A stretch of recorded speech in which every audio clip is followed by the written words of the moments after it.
This is a documentary on anxiety, and the people that I have interviewed are Miss Stacy Newell, high school counselor, and Miss Audrey Spence Raper, the mental health specialist.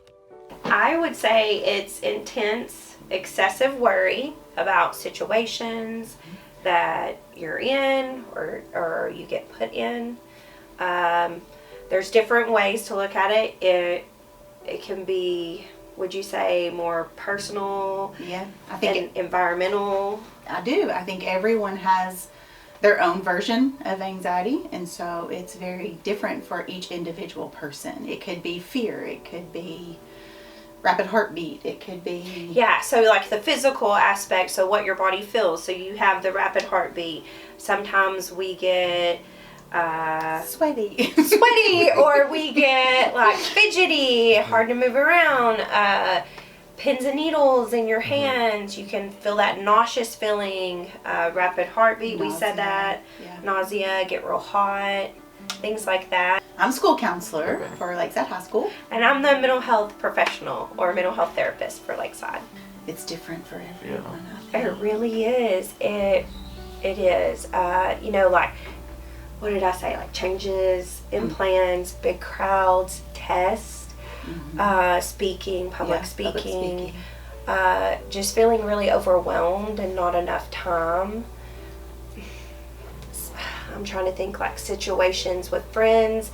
Peer conflict can cause it. You're about to see that friend outside of class when you pass in the hall. Things that are coming up that could go wrong. And then even adults, I talk to some adults and kids definitely that do this, but like sometimes if you're having a conversation with somebody and like you say something that like doesn't really make sense or it's kind of silly, and like so you'll think like after that moment you're like, oh my, why did I say that? And then that will just stem, and sometimes like even later on that night when the person is laying in bed, they'll be thinking of that, like, why did I say that? I should have said this.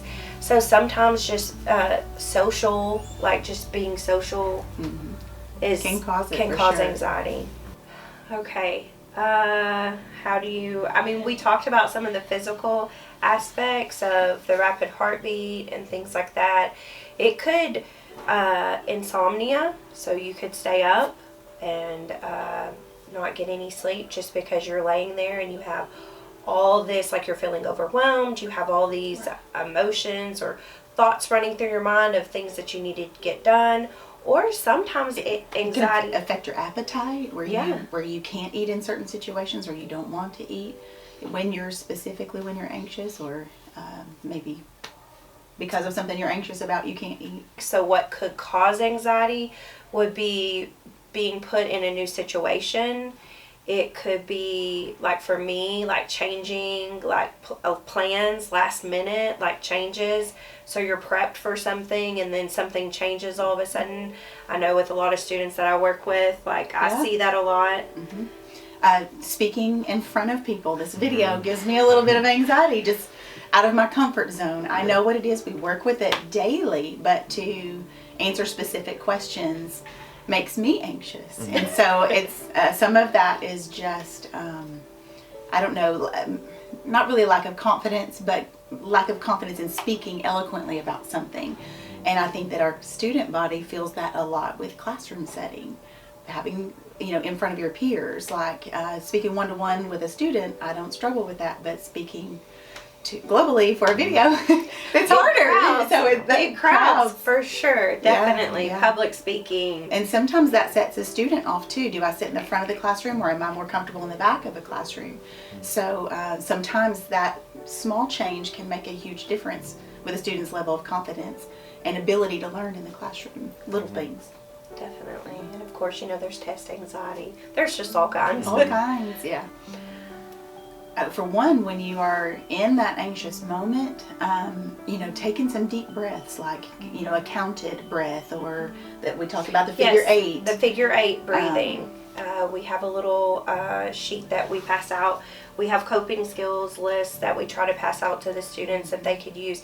Anything that's going to take your mind off of that thought that you have or the moment that you're in will help. And like, some coping skills are good for at school, some coping skills are good for at home. So like going for a walk, technically you couldn't do that in a classroom, but you could do that at home. Or listening to music is one. You can't just break away from the classroom and listen to music, but it's a great coping strategy. But like deep breaths, sometimes some people say like chicken fingers, and that's like this, doing something like that.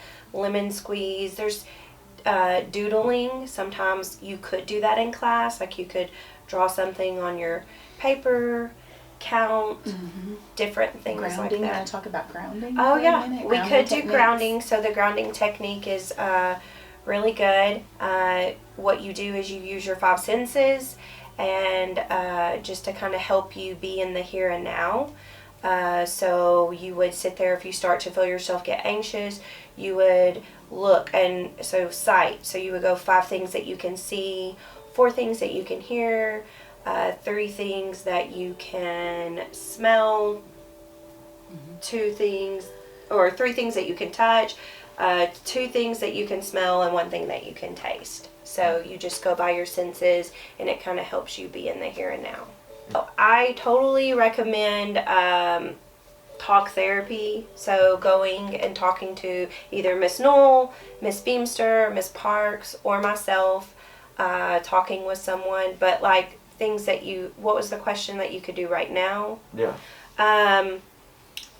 Would probably be more of the breathing. The breathing. And the grounding. And the grounding. And the chicken fingers, the squeezing. Yeah, just those things, the doodling, listening to music. And those are neat things, because a lot of people they're not going to notice, because you're not going to do this up in the air. I do that all the time. It's my version of tapping. Sometimes students will tap in class, and that draws attention. But if you just do this or do it on your legs, then it's less distracting for others, and people don't realize maybe that you are trying to ground yourself and deal with some anxious thoughts. Exactly.